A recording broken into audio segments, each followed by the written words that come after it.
Dol, good morning. Good morning, Dolo. Ang aton sa subong nabilin nga mga manok. Ay Dolo, mga gagmay subong ang akon nga mga nabilin. Hangin pang bago ko nga ginapanglantad.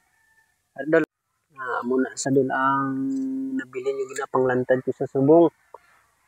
Ang gagmay ni sila Dol. Muning bago ko subong nga ginapanglantad. Ano sa dinal mo ang bago na ako nga broadcock nga castline. Muning bago ko yung castline nga broadcock. Ang ako nga ginpabuto. Damo ni sila subong Dol ang ako nga ginapang lantad. Na sila nilaban subong bagong na cord ko. Mga hubin. Kinaubos ng aton mga stag ng ligad. Mga hubin naman yung bagong cord. Laban gini sila Dol. Dulo na. Laban sila subong mga hubin.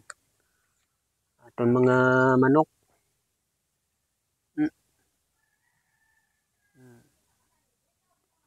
Sila Dol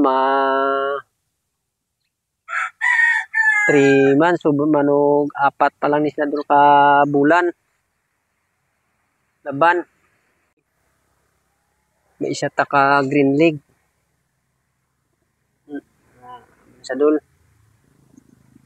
Paano sila mo kabilog ang in-cord ko. Ng 11. 11 ni sila kabilog Dol. Itong iba no. Bag mo na cord na akon.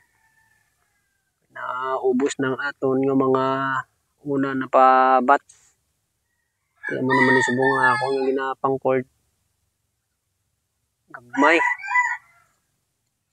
Laban gini sila gagmay.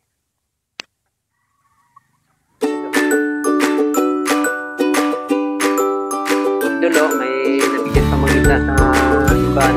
Kaya alang-alang pag ini sila dun.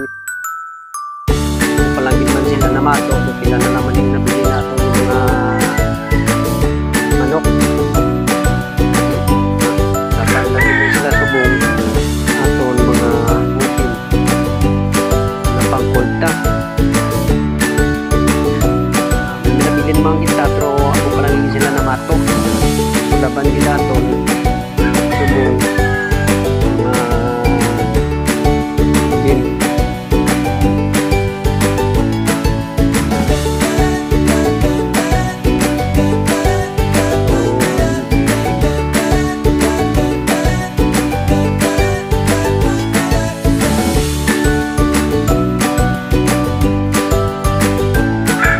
Mutudol ang aton nga na cord.